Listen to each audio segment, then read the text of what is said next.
बिस्मिल्लाहिर्रहमानिर्रहीम। अस्सलामुअलैकुम। अक्सर हमारे घरों में जो किचन की टाइल्स होती हैं मुसलसल इस्तेमाल के बाद बहुत ज़्यादा मैली हो जाती हैं, उन पर बहुत ज़्यादा ऑयल आ जाता है, ग्रीस आ जाती है और उन्हें साफ़ करना काफ़ी हद तक मुश्किल हो जाता है। आज मैं आपके लिए एक बहुत ही ज़बरदस्त चीज़ तैयार करने जा रही हूँ जिसको इस्तेमाल करके आपके किचन की पुरानी से पुरानी टाइल्स भी शीशे की तरह चमक उठेंगी।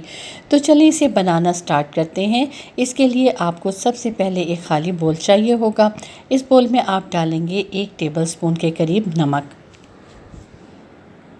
ये वही रेगुलर नमक है जो हम घर में खाना पकाने के लिए इस्तेमाल करते हैं। नमक डालने के बाद आप इस बोल में डालेंगे 1 टेबलस्पून मीठा सोडा, और ये वही मीठा सोडा है जिसे हम बेकिंग वगैरह के लिए इस्तेमाल करते हैं। आपने इस बात का ध्यान रखना है कि आपने बेकिंग सोडा का इस्तेमाल करना है, बेकिंग पाउडर का इस्तेमाल नहीं करना। इसे आम ज़बान में मीठा सोडा भी कहा जाता है। इस तरह से आपको इसको बाज़ार से लेना आसान हो जाएगा। इसके बाद हम इस बोल में डालेंगे 2 टेबलस्पून सफ़ेद सिरका। वीडियो आगे बढ़ाने से पहले मैं आपसे हमेशा की तरह कहूँगी कि अगर आप मेरे चैनल पर नए हैं और आसान रेमेडीज़ सीखना चाहते हैं तो इसे लाइक और सब्सक्राइब कर लें, बेल आइकॉन को प्रेस करें ताकि नई वीडियोस का नोटिफिकेशन आपको टाइम से मिल जाए। कमेंट ज़रूर दें और मेरी वीडियोस को ज़्यादा से ज़्यादा शेयर करें। सिरका डालने के बाद इसमें डाला जाएगा 1 लीमू का रस। ये मैंने एक दरमियाने साइज़ का लीमू ले लिया था, दरमियान से काट लिया था और इसका रस निचोड़ दिया है। अब मैं इसमें एक ऐसी ज़बरदस्त चीज़ डालने जा रही हूँ जिसे इस्तेमाल करके आपके किचन की टाइल्स एकदम चमकदार हो जाएंगी, शीशे की तरह शफाफ हो जाएंगी, और वो है ब्लीच। ये वही ब्लीच है जिसे हम कपड़ों पर से स्टेन वगैरह साफ़ करने के लिए इस्तेमाल करते हैं। ये आपने तकरीबन 2 से 3 टेबलस्पून के करीब ब्लीच इस्तेमाल करना है। इसे किसी छोटे कंटेनर में निकाल लें और उसे आप इस बड़े बोल में डाल दें। आप सारी वीडियो को ध्यान से देखें, एक एक चीज़ को नोट कर लें कि मैं किस किस क्वांटिटी में चीज़ ऐड कर रही हूँ, और इसी हिसाब से आपने भी ये सारा मिक्सचर तैयार करना है। वीडियो के आखिर में मैं आपको बहुत ज़बरदस्त टिप्स दूंगी जो कि इसी वीडियो से मुतालिक हैं और उससे आपको बहुत ज़्यादा फ़ायदा होगा, इसलिए आपने वीडियो को आखिर तक देखना है। अब जो चीज़ इसमें डाली जाएगी वो है वॉशिंग पाउडर। आपने किसी भी ब्रांड का वॉशिंग पाउडर ले लेना है और वो आप तकरीबन 1 साशे के करीब इसमें डालेंगे। अगर आप साशे का इस्तेमाल नहीं करना चाह रहे तो आप तकरीबन 2 टेबलस्पून के करीब वॉशिंग पाउडर इस बोल में डाल देंगे। इन सारी चीज़ों को डालने के बाद आप इसमें डालेंगे 1 गिलास खूब उबलता हुआ गर्म पानी। आपने इस बात का ध्यान रखना है कि आपने ठंडे पानी का इस्तेमाल बिल्कुल भी नहीं करना। पानी खूब उबलता हुआ होना चाहिए और वही आपने इस मिक्सचर को तैयार करने के लिए यूज़ करना है। अब ये देखिए मैंने पानी इसमें डाल दिया है और अब चम्मच की मदद से आपने इन सारी चीज़ों को इतना मिक्स करना है कि सारी चीज़ें इक्वली मिक्स हो जाएं और एक ज़बरदस्त किस्म का मिक्सचर बन के तैयार हो जाए। हमारा बहुत ही शानदार मिक्सचर बनकर तैयार हो चुका है जो कि किचन की टाइल्स को एकदम शीशे की तरह चमका देगा।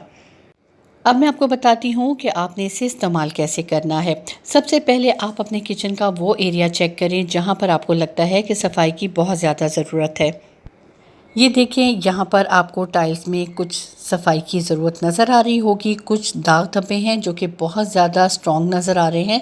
अब मैं आपको बताती हूँ कि ये कैसे दाग धब्बे साफ़ होंगे। सबसे पहले आपने उस मिक्सचर को उस जगह पर उंडेल देना है जहाँ पर आपको लगता है कि दाग या स्टेन्स बहुत ज़्यादा गहरे हैं और उन्हें बहुत ज़्यादा सफाई की ज़रूरत है। आपने जब भी इस मिक्सचर को इस्तेमाल करना है तो बहुत एहतियात से इस्तेमाल करना है क्योंकि इसमें गर्म पानी का इस्तेमाल किया गया है और वो आपके हाथ को जला सकता है। इसलिए आप इसे किसी कपड़े की मदद से इस्तेमाल करें या फिर आप इसे किसी और कप वगैरह की मदद से उस जगह पर फेंकें जहाँ पर आपको लगता है कि स्टेन्स बहुत ज़्यादा गहरे हैं। अब मैं आपको एक बड़ी कारामद टिप देने जा रही हूँ और वो ये है कि हमारे घर में ये जाले वगैरह साफ़ करने के लिए इस तरह का मॉप ज़रूर होता है। तो आप अगर इस मॉप को इस फर्श को या टाइल्स को साफ़ करने के लिए इस्तेमाल करेंगे तो इसके अंदर जो नायलॉन के फाइबर्स होते हैं वो मैल को बआसानी बाहर निकालने में बहुत हेल्प करेंगे। तो इसलिए आप इसका इस्तेमाल कर सकते हैं। ये मार्केट में बहुत कम कीमत में मिल जाता है और बहुत ही कारामद चीज़ है। लेकिन इसको रगड़ने से पहले आपने सबसे पहले ये काम करना है कि जो आपने मिक्सचर तैयार किया था उसे उस फर्श पे या उस जगह पर आप गिरा दें जहाँ पर आपको लगता है कि स्टेन्स बहुत ज़्यादा गहरे हैं। अब आप तकरीबन 5 मिनट तक उस पानी को, मिक्सचर को वहीं पर रहने दें और 5 मिनट के बाद आप किसी भी चीज़ की मदद से उसको साफ़ कर सकते हैं। ये देखिए 5 मिनट गुजर चुके हैं और आप देख सकते हैं कि वो जो मैल कुचैल था वो काफ़ी हद तक स्वेल हो चुका है, फूल चुका है, क्योंकि मैंने उसमें मीठे सोडे का इस्तेमाल किया था और ब्लीच इस्तेमाल किया था और इसके अलावा जो भी बाकी सारी चीज़ों का इस्तेमाल किया गया था वो इस मैल को साफ़ करने में बहुत ज़्यादा मददगार होते हैं। तो अभी आप ये देखिए कि ये सिर्फ फ़र्श के ऊपर गिरा हुआ है। अभी इसको आप किसी मॉप की मदद से या वाइपर की मदद से साफ़ करेंगे तो ये फ़र्श बिल्कुल शीशे की तरह चमक जाएगा। अब आप इसके ऊपर साफ़ पानी गिराएं और फिर किसी भी चीज़ की मदद से आप इसको साफ़ कर सकते हैं। मैं आपको दिखाती हूँ कि ये नायलॉन का ब्रश इसको साफ़ करने में किस तरह से बहुत ज़्यादा हेल्पफुल होगा।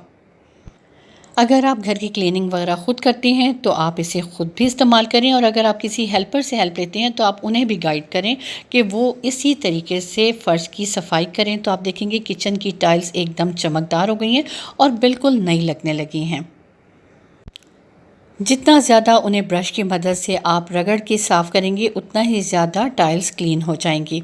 जब आप देखें कि टाइल्स क्लीन हो गई हैं उस पर साफ़ पानी डालकर उसको वाइपर की मदद से वाइप कर लें और सुखा लें और फिर आप देखेंगे कि किस कदर साफ़ सुथरी टाइल्स नज़र आना शुरू हो गई हैं।